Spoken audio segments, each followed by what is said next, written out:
If you imagine a bucket of water with mud at the bottom, it's being stirred, all the mud is coming up. Now, that mud or all the gunk is partly our stuff. We come into this world with karmic programming. We come into dense families. We've developed egos, which are 3D. There's ancestral programming. There's all of the stuff we're carrying, and we have to get rid of it. We have to clear it. So there are loads of transmissions about clearing, programming, other lifetime bleed throughs. Imagine being persecuted for many lifetimes for speaking a truth, shining a light. When it comes to this life, you're going to go, I want to shine my light. And your unconscious mind's going to go, don't you remember those 10 times you were killed?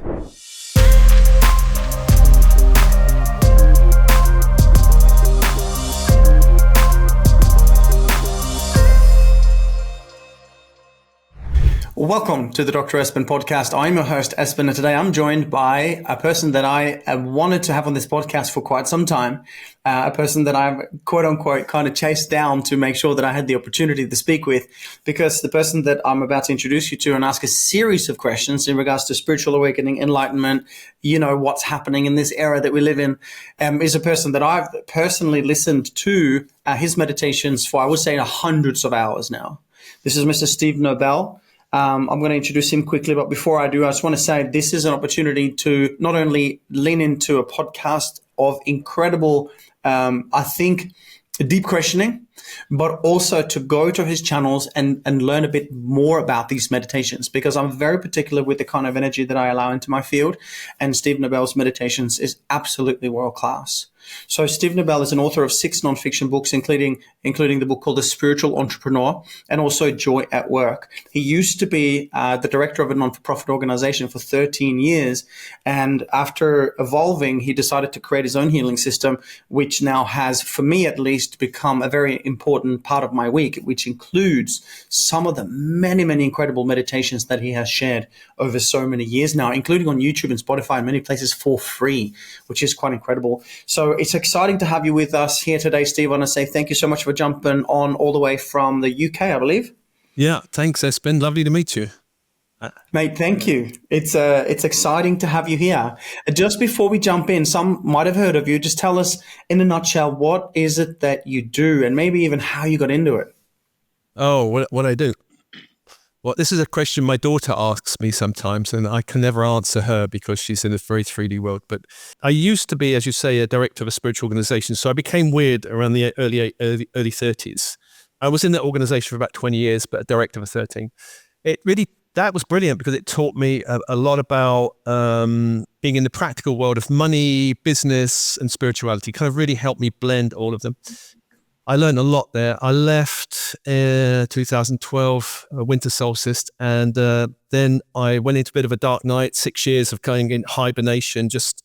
And at that time, we may get into this later, I kind of started to feel what I call dark forces in the world, and which I never really felt before. And I really had a number of years of batting them away and going, what is this at this level of lower astral or whatever it was? I came out and I'd really in that hibernation not really felt my connection very strong with my higher self, which I'd been developing for years. It kind of broke. I was really kind of floundering on a kind of sea of where am I going? What am I doing? Floating around. But then the dark night ended and I got a voice came in one morning, said, teach about Starseeds and Ascension. I'm like, not even hello, welcome back. It's just like, teach. Like, okay, all right, let's get to the point, and I meditated for a couple of weeks and I thought, am I going to do this? And I realized that resisting the path is not a choice for me. So I said, yes, I created the Soul Matrix. You can just see part of this on the screen, thesoulmatrix.com. And I kind of tuned into them and go, well, what is it? What am I supposed to do? They said, you're supposed to blend everything you've been doing in your life, all the spiritual stuff, and also the kind of practical coaching and NLP stuff and all of that stuff, blend it in a new way. And I was, well, what way? They said, you'll work it out. I'm like, I hate those vague kind of answers, really, don't you? When you get this kind of vague kind of answers. And then eventually further down, I started doing transmissions. I got one, the first one was in Greece. A transmission is basically a download of energy and information. And then I had to somehow work it out and then put it out to the world. The first one was in this tiny chapel in Greece, a small place about the size of this room where 8 people would sit. And I just thought, what's happening? This was pressure on my head. It took me about a week to unpack it. And that was the very first one I put out in 2013 or something. And nobody was interested. Nobody, on YouTube found me. And then more and more came, and I'm like, what? And it was all very, very different. They were it wasn't like, as some people do, that I'm connecting with this archangel or this being or what. They were changing week by week. I'd get one energy come in, then I'd fall in love with that energy, it'd leave, another one would come in. And this has been the way for me. And it's almost like I've been told, you've been kind of trained to have a broad spectrum of ability to connect and then put it out. And so I've gone, okay, I'll do it. I do miss the connection because I had this really love affair with some of these beings, and then they go, and it's like, I feel a little bit heartbroken, like a relationship breaks and then you're going to meet somebody else. So star races, which we could probably talk about, Lemurian, Atlantean, chakra systems, goddess. I talk about the goddess's energies returning in a new way, more powerful way. And a whole range of personal development stuff like soul mission, chakra systems, throat chakra particularly, is a lot of people are being affected in their throat chakra, and ascension and so on. I mean, it's quite broad what I'm doing actually, but in the spiritual world, but I'm hopefully making it accessible, not just like most of it's free, but just accessible in terms of I'm pretty grounded in how I talk about it. I'm not like talking about the 10th dimension and hanging out up there. I'm talking about real issues that people are facing on the earth plane and how we can deal with it and how to deal with it. I couldn't agree more. And what I really like about your guided meditations that I have experienced over these many years, as I mentioned, is the combination. So I practice syncretism in my life. I've studied, for example, the Upanishads extensively and learned a lot about the chakra system, and then looking at other parts and, finding out how they're directly connected to different parts of the body and different parts of life, and clearing the energy system. I do a 3-day program where we clear guilt, fear, guilt, shame, and grief, and so on. But what I love so much about the work that you do in this regard is that you've created this synchronized version of it. If to the east we have Archangel Raphael, to the south Michael, to the west Gabriel, and then Uriel, and then Sandalphon below and Metatron above, Christ consciousness, the earth grid of Gaia. There is so much of this. So I can see how you're connecting with a lot of different energies and kind of putting it together. Would you say that this is just something that naturally has come through you from higher energies, and you've just kind of put it together, or how has this process unfolded for you? Years ago, I trained in shamanism, for example, for years. I love shamanism, and it also talks about sacred circles. A lot of old magical traditions talk about sacred space. The circle contains energy and keeps lower energies out, And then I trained in Wicca for many years. Now, when I was in Wicca, it was an anarchical feminist witchcraft. It was pretty interesting. I became an organizer of some of their witch camps in England. It's like herding cats. I used to joke with these people, but they used to call in European these kind of directions. They would not call angels. But then when I left that tradition and after my dark night, I got it. These energies are actually held by angels. Now, this is heresy to any pagan, they would be really upset, and some are upset about that. But I tuned in, I got the Raphael very easy, Michael very easy, Gabriel very easy. The north was not easy, but who's in the north? And then eventually, after a few weeks, Uriel came, and I'm like, oh, here's the angel. So those 4 came, and then what about the upper and lower? And then something about the Kabbalah clicked in. You got to call in my Metatron and Sandalphon. And nice. So I just went with it. And so these 6 archangels have been solid for years. I've worked with them. They are solid. And people sometimes email me going, yeah, but can we trust them? And I'm like, well, do the meditations, trust your experience. Don't read something in some book that someone tells you can't trust. And people read something and then they start distrusting. It is a problem in the kind of conspiracy theory world, that there's too much going on in disinformation terms. I mean, there's a lot of truth in there, but it's disinformation there. People go into the fear zone and, they switch off their experience and they start believing what people tell them. I mean, a few times a week, I'll get emails from some channel has told me I can't trust Metatron, this kind of thing. but I've consistently worked with them, and they've been so helpful. And then within that space, I can call other beings to come and connect with me. And what I've said to them is, there must be a clear point and purpose to each one. I'm not just putting out, here's a lovely, fluffy, come and connect with this unicorn or something. I just want it to have a real powerful point to each one. And then I run it through my own body first, and my own energy system. So,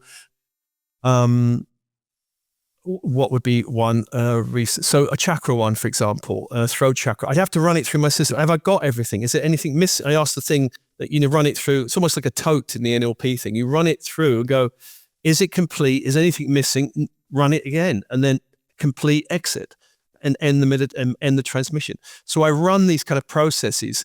If it's not, this is why people email me going, they're very thorough and deep, because I keep going, what's missing? What's missing? What has to be added? And more comes, and then it's go, ding, do it now. So I think I'm quite, I'm good at really making sure it's really complete, full, and I want it to be powerfully transformative for people who listen to it. I don't just want to make people feel, I want to make people feel better about their lives. Of course we do. But it's not just about feeling fluffy. It's about something has to transform in their life. I want the reality to transform internally and externally. That's the mission, really. And this is interesting you should say that, because there's lots of meditations out there, guided meditations, and we refer to this as a transmission. We're getting the depth of the difference here. When someone does this work, firstly, I'd say this. If you think that this conversation is woo-woo and a bit out there, ask yourself the question, who are you really? Are you the body or the mind and its associated human history and the five senses, or are you consciousness? If you're consciousness, then you're multidimensional. If you're multidimensional, then there are also other life forms in different dimensions, lower dimensions, middle dimensions, and higher dimensions. If there are such, could there be benevolent and malevolent? Most likely, yes.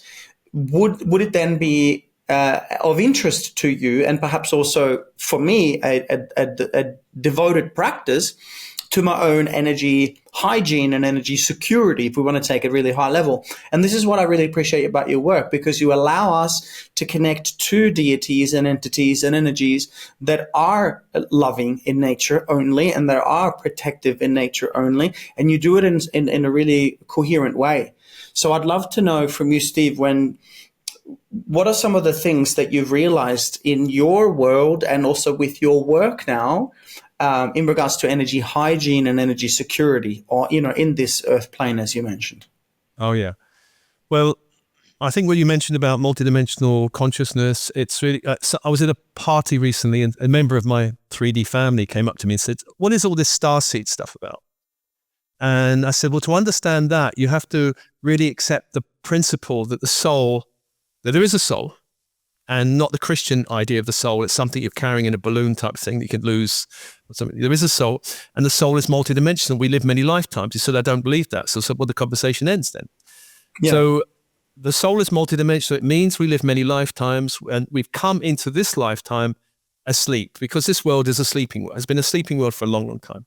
We pop out of the womb, even if you have, you've a high frequency soul, live many lifetimes completely awake, you pop out your mum's womb, and often in this world, you fall asleep. I fell asleep, for many years. There are souls coming in now that are not asleep. They're coming out pretty much awake, which is just the nature of the time. But the film The Matrix, which I absolutely love, the idea of awakening, is a red pill, blue pill. Many people in the world are not taking the pill of awakening. They don't want it. They want to just carry on with their life. And it's fair enough. That's what they're here for. But there are many people that are awakening. In the awakening process, we awaken to our true nature. Who are we? What are we here for? Am I just the body? Am I just paying bills? Am I just surviving? Or is there something more? And when we start asking those questions and taking the pill of awakening, we go on the hero's journey, that beautiful Joseph Campbell idea of the hero's journey, which is, I think, almost like the tarot journey of the fall to completion. It's that journey we go through. Right. And in that journey of awakening, we are faced with doorways of opportunity where we go, are you willing to step away from your old life into a new life that feels unfamiliar? And, where am I going? And at the beginning of the awakening process, we don't know. Now, our ego goes, are you crazy? Like mine was going, Steve, all of these weird energy, all these weird beings, have you lost the plot? When I left the corporate world, I remember I asked the question, should I resign? And I got this Nike symbol twice and about, just do it, just resign. And my mind in between the first and second time just said, are you crazy? This job is paying you a load of money. Why would you leave it? And I just thought, yeah, why would I? And then I saw the second sign, I'm out here. And then the whole journey started. I took the pill of awakening and I started on the journey. So in that journey of awakening, we realize in a way that the world is not quite how it's presented through the media. The world is, certainly in England, we have all these newspapers. This is the way the world is. We're taught to think this way. But we start researching and going, no, the world is different. And I started waking up after my dark night of the soul to these dark forces and light forces, because it's not just there's lovely light forces. There are benevolent and not benevolent forces around, including star forces.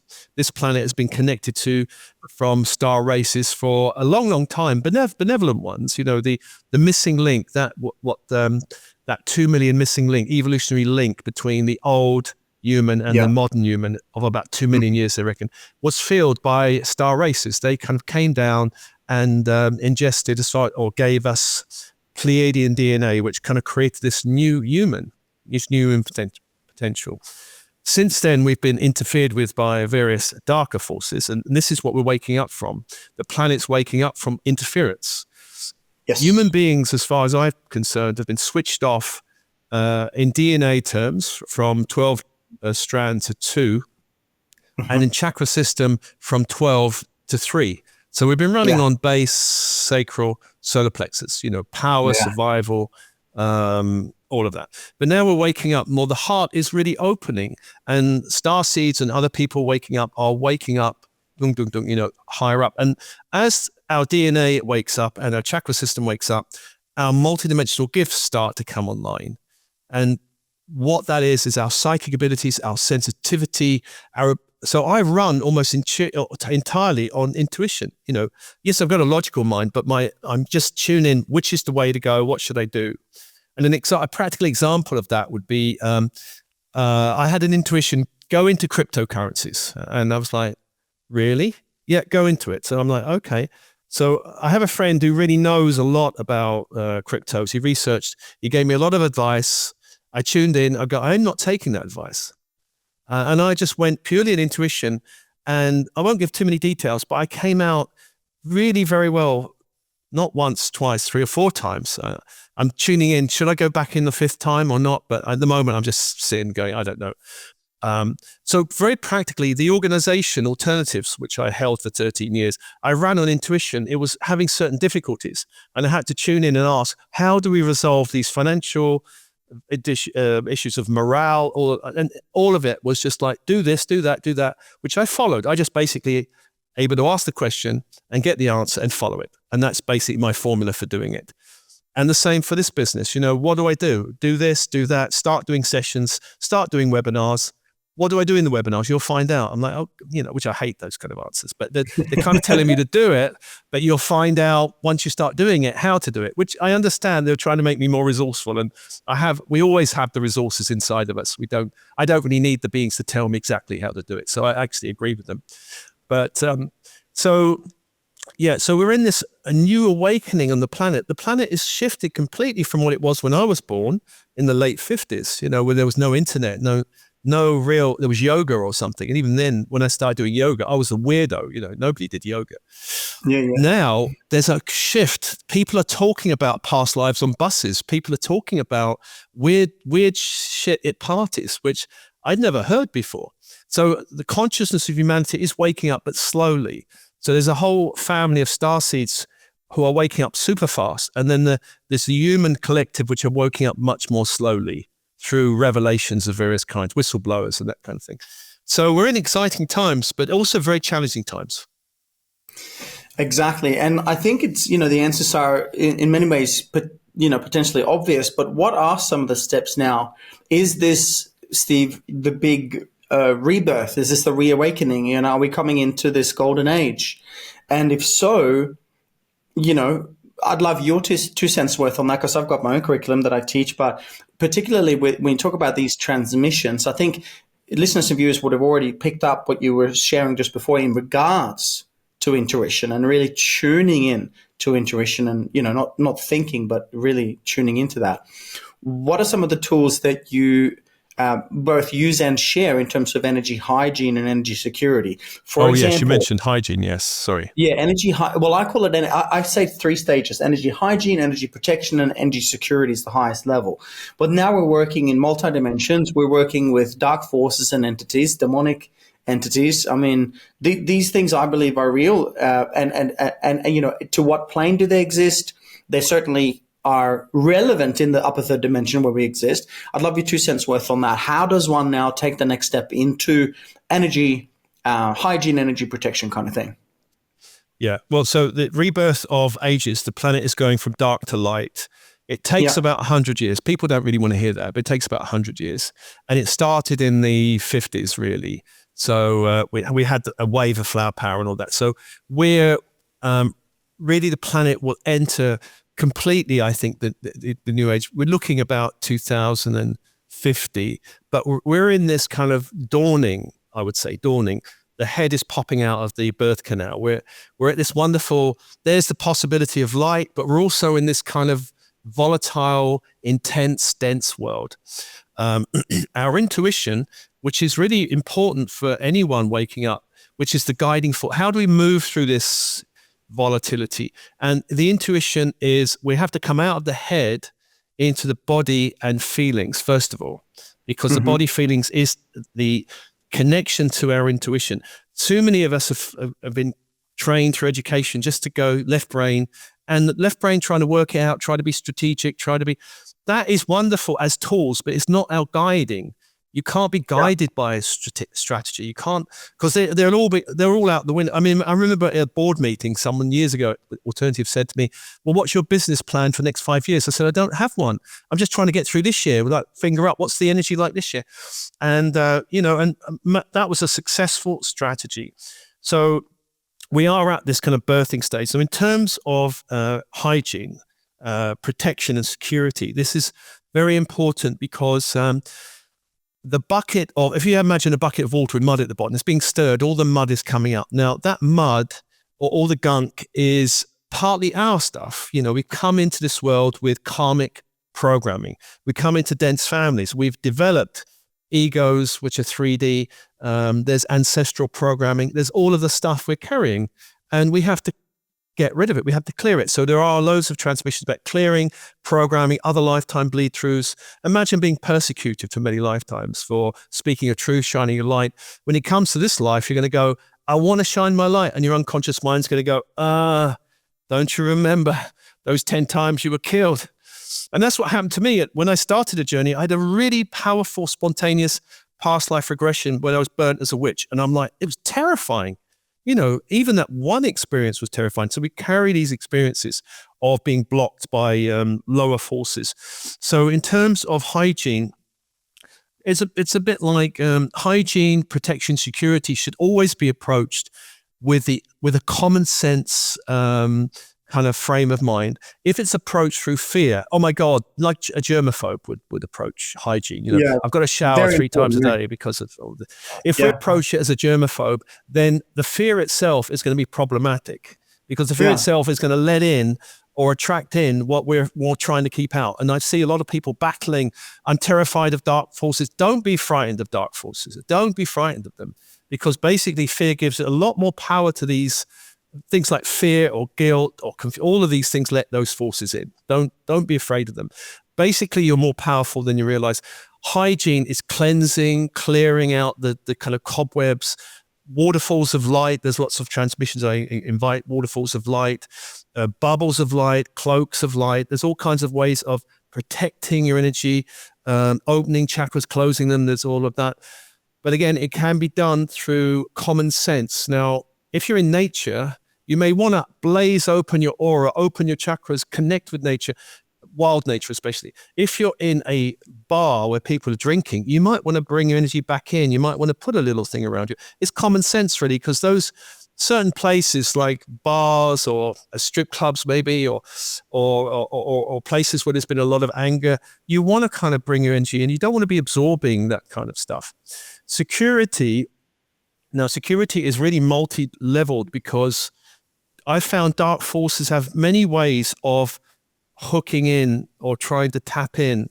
And those ways are being revealed weekly. You know, for example, about a year ago, 6 months ago, I put out an Agent Smith. I love the Matrix, so hence the Agent Smith. Yeah, same. Now, the Agent Smith idea was anyone who's not awakened in the Matrix can be hacked into by these agents. Uh-huh. And what I found is anyone who's unawakened or who's got a load of gunk or stuff can also be hacked in order to get to someone that they really want to get to. They're not particularly interested in that person, but they can get to you. And I've had a lot of clients who've had an ex-wife, you know, or ex-husband or girlfriend or mother-in-law or whatever with entities, dark forces using their energy field just to kind of attack. And so that's why I put out a transmission of the Agent Smith. I found I did a training some years ago in light body surgery, which opened me up to all kinds of other devices and dark crystals and hooks and cords, all kinds of stuff that can touch our energy field. So we have to become more savvy about the ways we can be influenced. For example, negative projections. If someone is sitting in their front room sending hatred or vitriol towards you and you're not aware of it, you're going to be blasted with this kind of wave of negative energy. And you go, I don't feel so good today. I don't know why. You kind of have to basically tune in. Where's it? So I'm really good now. I actually had it again last night. Something is coming again last night. Where's it coming? So I have to be pretty good. Which way? Is it there, or it's there? Shield, neutralize, make me invisible to that, whatever that is. And, you know, last night I went to bed feeling dreadful. And, you know, in the night I had to wake up, what is this? And it's just part of the job, really. Because I'm public, I'm doing this stuff with light and dark. So that they go, hey, Steve's fair game. We'll just bash him. But I do think I'm in the Hogwarts dark arts class where I'm learning. I'm being attacked, but I'm learning at the same time. So it's kind of a learning laboratory. So I kind of bless them as well, really. So, I mean, there are many techniques I've got a psychic protection playlist. We've got hundreds of tracks of all the various ways you can protect yourself, clear yourself. And there's too many to mention, really. And this is, we're talking Spotify and YouTube? Yeah, on YouTube, I've got about 186,000 followers. On Spotify, I don't know how many I've got there. I'm on Insight Timer. I'm a social media tart, so you can find me everywhere. It's wonderful. Check out Steve Nobel and The Soul Matrix, Instagram, Spotify, and one of my favorites, YouTube. I've got YouTube like a subscription, so I can actually just go into Steve's meditations, and I've got many, and I just find my favorites and I'd click and download, and they stay on my phone downloaded. So when I wake up in the morning, before I turn my freaking phone on, my phone is off, okay? Because I'm tuned in, my phone is off, and I can still play it to the Bluetooth speaker while I'm, you know, doing my breath work or sitting in meditation, listening. So that's the Soul Matrix and or Steve Nobel on these socials. Definitely worth checking out. Okay, so Steve, here we are, multidimensional beings in the time of awakening. We realize that certain people, you know, give us negative energy, bad energy, certain thoughts, certain principles, and also, of course, ill entities. Let's talk about starseeds, okay? Because it wasn't probably 10 years ago, a little bit less than 10 years ago. And a lady walked up to me at one of my events and said, do you know who you are? And I said, well, that implies on, you know, what you mean by the I. And I said, yes, I'm all that has ever been and will always be. In this life, they call me Espen. She goes, good, yes, but I don't mean that, right? So other people would have said their name, and then, you know, that's only correct in a tiny percentage of, you know, who they really are. But I recall that, and it kind of blew me away when she said, oh, you know, I think you got some Palladian starseed in you. And I thought, oh, right. What is that, the Seven Sisters or something? Is that what that is? And because I knew a little bit about it, but very, very little. And then I've done my research into, you know, I think I might be part Syrian, part Palladian, for example. I don't know. However, I do believe, and this is where I'd love your 2 cents worth, that there are different star nations and star races, you know, multidimensional beings that are able to, and probably already here, looking at what we're doing, making sure we don't blow ourselves up, assisting in the ascension process, other entities of negative, you know, intentions wanting to slow down the awakening process, starseeds, and, you know, a big, you know, galactic war or whatever you want to call it. What are your thoughts? Starseeds are wanderer souls. That means we've been through a number of star systems, but there will be kind of routes through those systems. Like, I think mine was kind of Andromedan, Antares, Lyra, Sirius, Earth plane. Maybe a bit hanging out in Orion as well. No, the Orion system is galactic war. Star Wars is basically a documentary of the Orion Wars. And some of those things did actually happen. The planets being blown to bits, terrifying, really. I do think in our own solar system, we had a planet which also blew up, which is now the asteroid belt. That was a planet in orbiting our sun. So we've been through a galactic war is an interesting one. I have put out tracks around galactic war because a lot of starseeds are carrying the karma of galactic war. They've been through it. And so here we are on the Earth plane where, in a sense, there is a replay of old conflict, Atlantean conflict is coming up. Particularly America is suffering quite badly between, the Atlantean-Lemurian conflicts. The Earth plane, again, we have war kicking off. And, dark forces are deliberately trying to kick off war. And there are light forces neutralizing it as well. I don't think the whole timeline of World War III, I don't believe will happen. If it does, it will just be a very contained thing because dark forces want that to happen. Strangely, it's hard for starseeds or enlightened beings to imagine there are people that want that level of chaos in the world. So, yes, we've been through all these systems, and some of them are beautiful, high-dimensional, light. There's no conflict in the higher dimensions. But once we start coming down in the dimensions, and we choose to descend in dimensions, because here in the Earth plane is a school of hard knocks, basically. It's a tough school. It's not easy here. We're not all love and light. We can't just instantly manifest. We can't have rainbows. There are dark forces here that are essentially out to block us, to limit us, to do all kinds of things. That's part of the game. It is a game. And once we realize take it as a game, and I know it's a bit of a hard shift to do that because, hey, they're dark forces, they're serious. They're seriously trying to hurt people. But it's a game that we've joined it. We can navigate the game. We should not fight with dark forces. This is a really important point, really, because a lot of people go, and in other galactic wars, maybe we have fought against dark forces, but the program of fighting against dark forces locks us in combat with an energy that we don't really want to be locked in combat with. Yeah. I don't mean to say, when I say this, people get confused. I don't mean to say no to those energies. I don't mean to say you can't put boundaries with those energies, but basically those energies are on the way out and you need to look at them as irrelevant. Now, they are irrelevant up to a point. They are actually helping to birth the new age, strangely. They're the kind of pain, they're the grit in the oyster, they're the difficulty that's helping to birth the new age. So yes, starseeds have been around in many, many dimensions.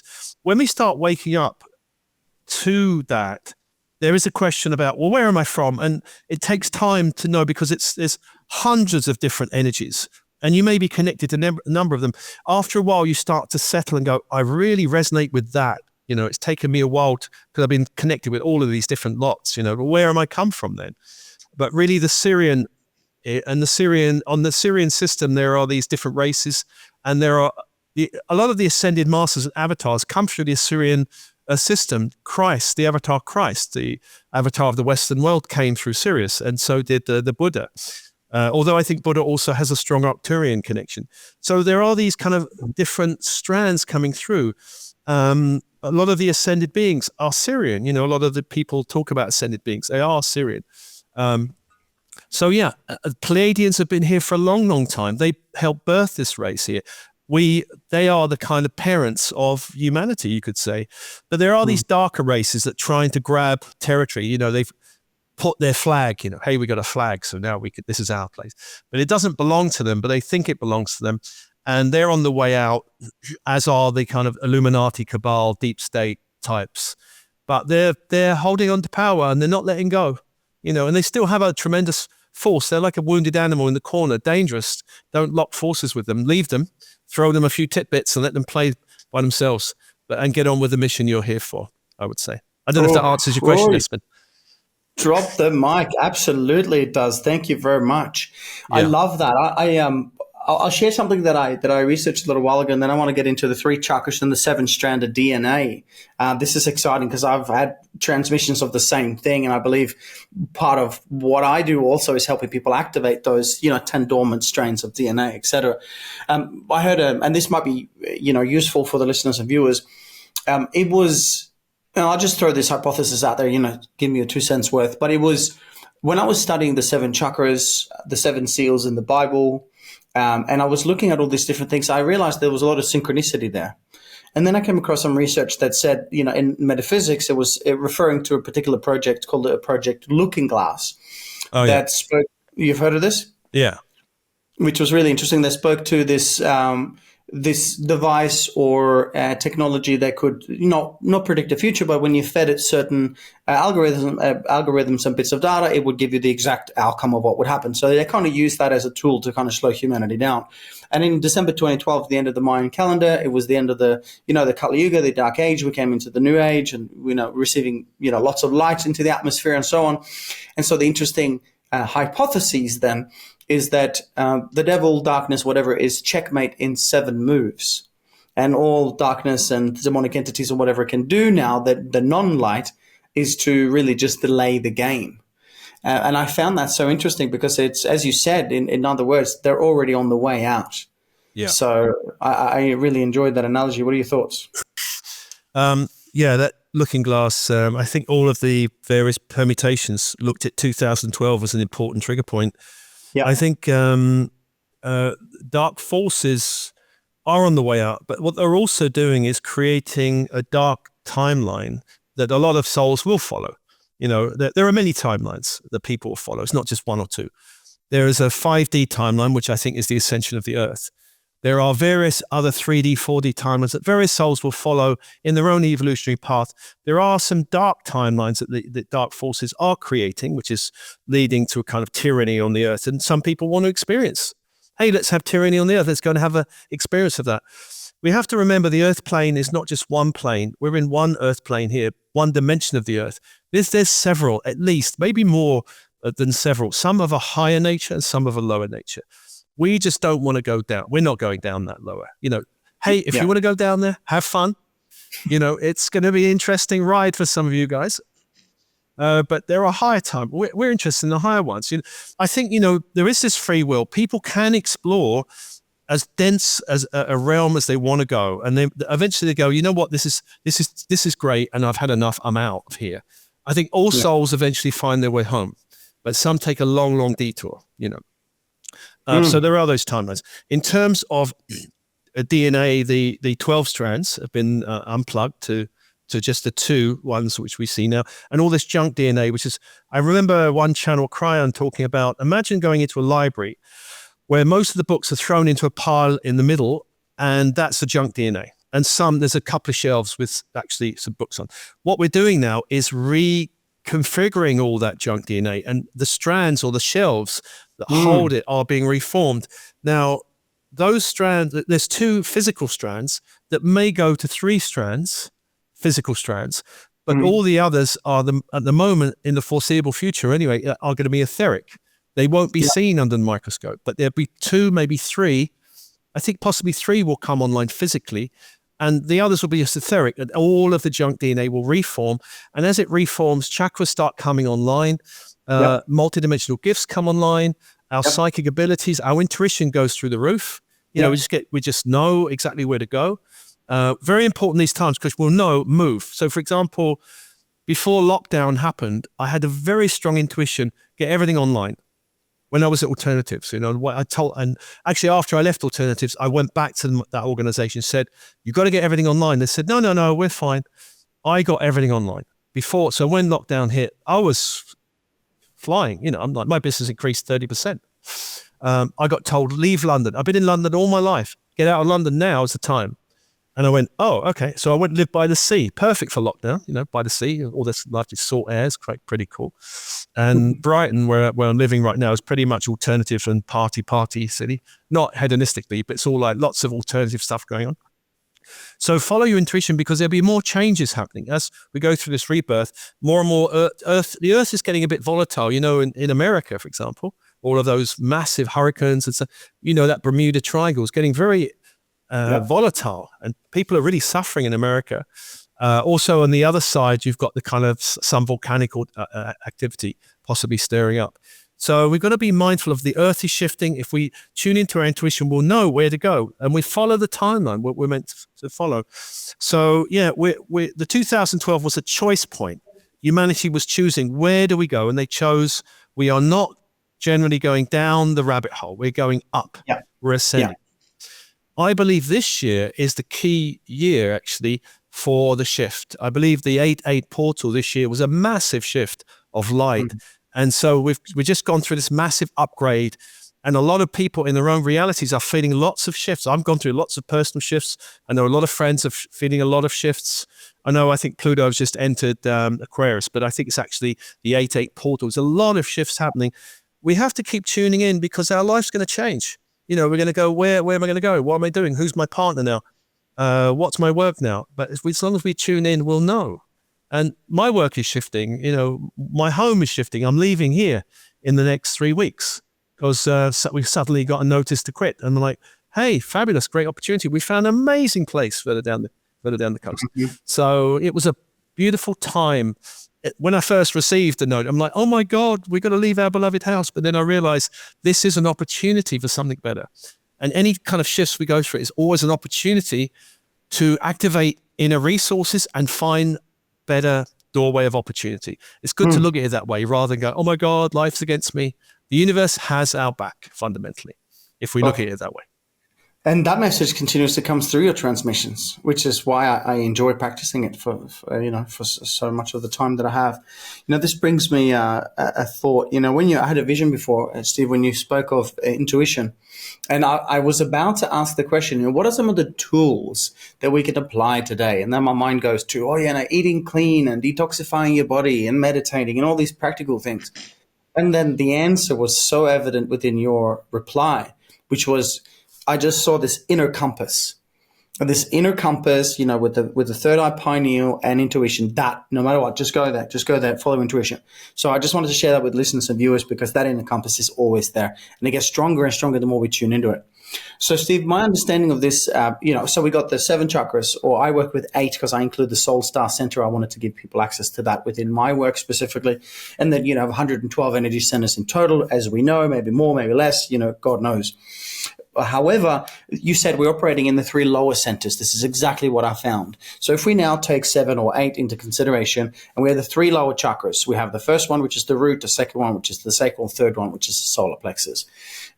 In my teachings, the root is connected to the body, to materialism, to survival. The second one is emotions, sometimes the flow of energy and creativity, more so a feminine. And then the third one is more a masculine.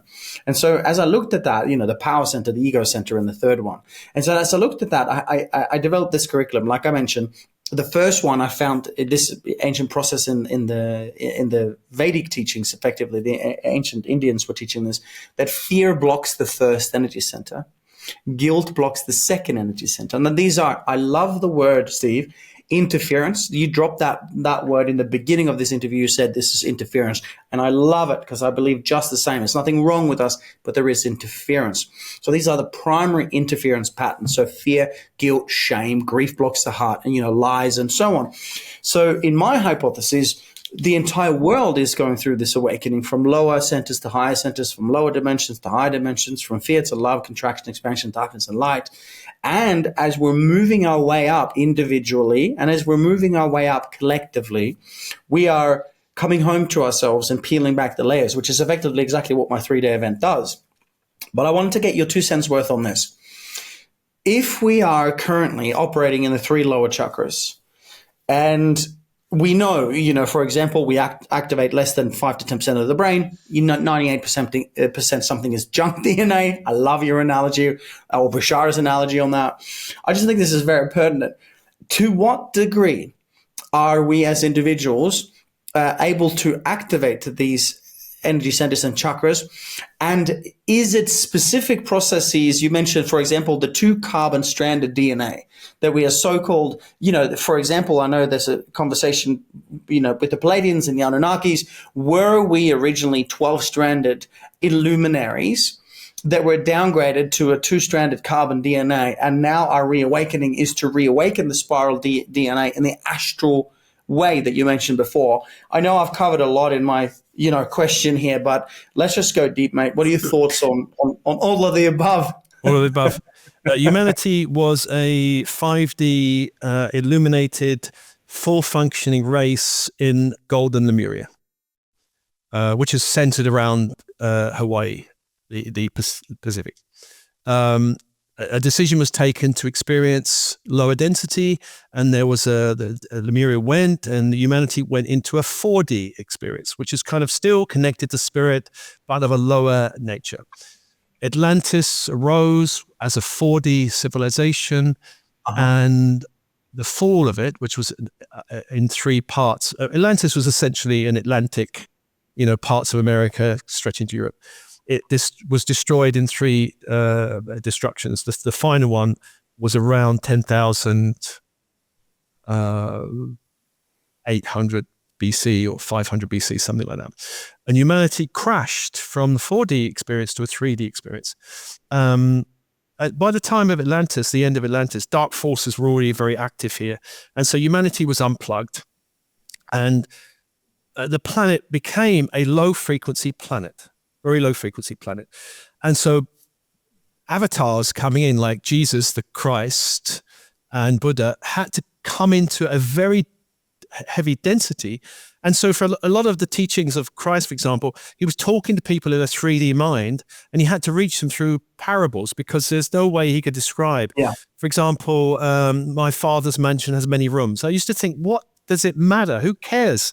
But of course, that's in the universe, there are many different planes, many different dimensions, it makes sense to me now. Actually, a lot of Christianity makes sense to me now, whereas when I was in Christianity, I'm like, this doesn't make, because Christianity, as all religions, have been hacked into. Yeah. Humanity could operate, on, warfare, solar plexus, let's go in and conquering, history is full of empire building and slavery and grabbing resources. And fear, guilt, shame, and all of these have kind of limited humanity for a long, long time.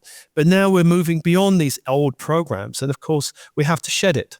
Now, when we're born in this world, even as a starseed, we create a 3D ego. The 3D ego helps us navigate a 3D world. If we're starting shift into 4D and 5D, it doesn't understand those paradigms. And so it resists us and trips us up and blocks us. So we become our own worst enemy initially. We're the ones tripping ourselves up. We're the one going in confusion. We're the one going into fear. Oh my God, we're going into all of this doubt and unworthiness. And we have to shed all of that stuff. And as we do it, our heart starts to open. We start to trust, the energy of, am I on the right path? I start to trust. We explore. Actually, my life hasn't been destroyed. I haven't caved in. I'll take the next step, this trust, faith, and the ego starts to relax. We don't destroy the ego because, some paths talk about the ego is our enemy. The ego actually is kind of like a child self that's having a tantrum that we have to relax it and go, it's okay, it's all right, to calm down. And then the ego becomes more of a helpful ally. It becomes a 4D ego. It becomes a 5D ego. We don't lose our ego, otherwise we become robotic, no personality. The ego becomes an ally. And I used to teach, an example of this, I used to teach writing to authors. And I say to people, your ego is your worst enemy at the beginning. It wants to block you, but eventually it'll become your best ally. So in the early stages of writing, it becomes your inner critic. It will hammer you. That's complete crap. I've been through this. I've written 6 books, so I know this one. That book, that's crap. Destroy it. Get rid of it. But eventually you train it to become a great editor. So it actually tells you, you know what, can we tweak that? And so it shifts and becomes more helpful. And that's on the spiritual path as well. The ego actually relaxes, becomes more helpful, and it becomes an ally on the path. So rather than trying to block us, it starts to sense, hey, for example, when I first started doing spiritual workshops, I'd sit in these circles with a lot of other women, mostly 90% women. And I'm like, my ego would go, this is weird, Steve. What are you doing here? But eventually I relax going, hey, it's okay. And my heart can open. I can trust the process. I can start to trust things like synchronicity. rather than just a concept, actually as an experience. I can start to trust manifestation rather than just an idea. It becomes, hey, I can manifest these things. So we actually, in this world, it's great for exploring and putting in spiritual practices into actually seeing if they work or not. And if they work, the ego relaxes. Hey, this is working. And then the life starts shifting. We start to create this heaven on earth in our personal reality.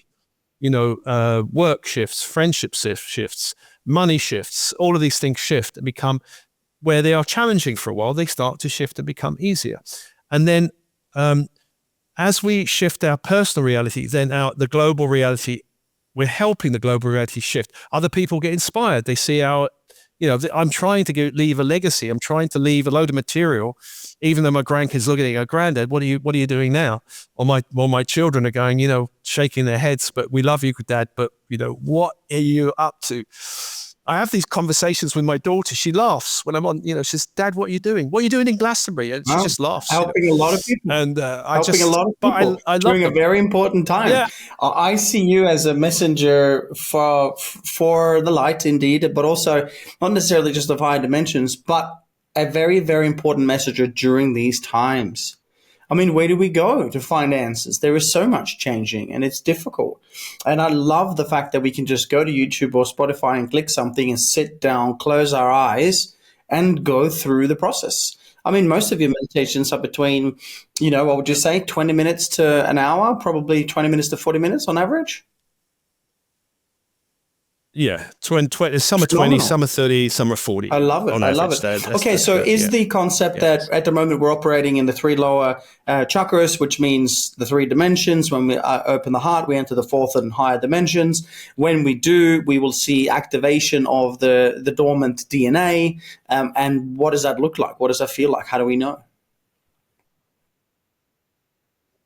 I think our DNA really starts out, so the heart opens and then the journey is to the throat. Yeah. Throat has a lot of interference because we've been killed, a lot of hung and all the lies and corruption. I think global truth. I mean, imagine that. Is it going to be, open source? Everything comes out when quantum computing comes out, and all the lies and all the corruption and everything comes out. I don't know. Well, this is going to be very interesting to see truth finally being revealed. Yeah. I think there's a slow and steady revolution happening in the human collective. They're slowly waking one eye up, going, we see what's happening. But I think our DNA really activates at a level when our third eye opens, because the pineal gland is the master switch, really, I think, for a lot of this. So when the third eye and the pineal opens, that's when the DNA, I believe, really starts to activate at the full 12 level potentially. And then there are these, as you mentioned, there's the soul star activating Akashic records, crown, soul star, and there are more above. And there is one beneath the feet, earth star, where we activate our ancestral lines, which is another whole layer of clearing that can happen because we carry ancestral stuff. And also the ancestors have blessings and gifts for us. But there's also, for example, I'm British. My family have been through colonialism, war, and I had to clear a load of that stuff, and now I really feel the blessing of the ancestors, where for a long time I felt the weight of them. So the chakras is kind of opening up and also a bit down, and all of my transmissions are connected to the core of the sun and the core of the earth, which is that channel, and clearing the inner channel. And sometimes we have gunk and seals in the channel have to be broken and opened. And all kinds of stuff can happen. We have to widen the channel because the channel can hold more light if we widen it, allowing our nervous system and our hormonal system to hold more light. That's the key. Our hormonal system has to be, and nervous system have to be able to hold more light. Otherwise, we start frying our circuits. So gradually holding more light, gradually training our nervous system and hormonal system to hold more light so to become these 5D beings in a human body. And when we do that, life will change because our vibration will repel people or attract people, repel situations or attract situations. You can't help it. Relationships will definitely shift, and where you'll live will shift because your vibration is so high. If your vibration is low, nothing changes. I went to a wedding reunion where this couple were celebrating their 50 years of marriage. There was 100 people in the room. They've known those 100 people for 50 years. Nothing changed. Me, I know hardly anyone from, my early years, that they've all gone. New people have come in. Mhm. It kind of changes so much when your vibration changes. And weird stuff starts to happen around you. Maybe you start freaking people out, manifest things. And, even through the transmissions, weird shit can happen to people. I remember one guy said, I did a extraction and a fragment of a tiny fragment of a crystal fell out of my eye. An actual physical piece of crystal fell out of his eye. And other kind of weird things can happen to people. As you start shifting and vibrating, you start purging old stuff and the body starts opening. Gifts that come online, you start remembering other lifetimes, you start remembering talents that you did, you start remembering, a bit like the Matrix, I know how to do Kung Fu type of thing, it's that kind of, you start doing stuff, leadership, if that's what's coming online, for me, I think a leadership kind of role, messenger role, holding up a message starts coming online. Whereas 30 or 40 years ago, if you'd have told me, hey, Steve, you're going to be writing books, doing this stuff, I'd have said, are you crazy? Well, I used to work in banking, in my early 20s. I'd go, are you crazy? That is mad. I'm never going to do that. But of course, now our lives shift. For whatever we were doing, now we're doing something completely. And I'm living, people say you're living the dream. Kind of living the dream because I'm making a difference, which is what I really want to do. It's not about having a 4-bedroom house by the sea. I mean, these are all very nice things to have, but it's making a difference. It's generating a positive shift in the world. That's what I've come to do. And I think what you've come to do, Espen, come to make that shift. And at the same time, have fun, have a nice life as far as you can. Enjoy life, celebrate life, dance with life. Don't go into suffering. It's not about sacrifice. Yeah. We're not savior. I'm not a savior. We have to get rid This of is savior big. programming and messiah programming. Get rid of all that. Because I've been slapped a few times for trying to rescue people. They say, rescue me. I go and help them, and then I get the slap, because you will. Any time you try rescuing another, at one level they want it, another level they'll deeply resent it, and you'll get the kickback. So don't rescue. Help, facilitate, don't rescue.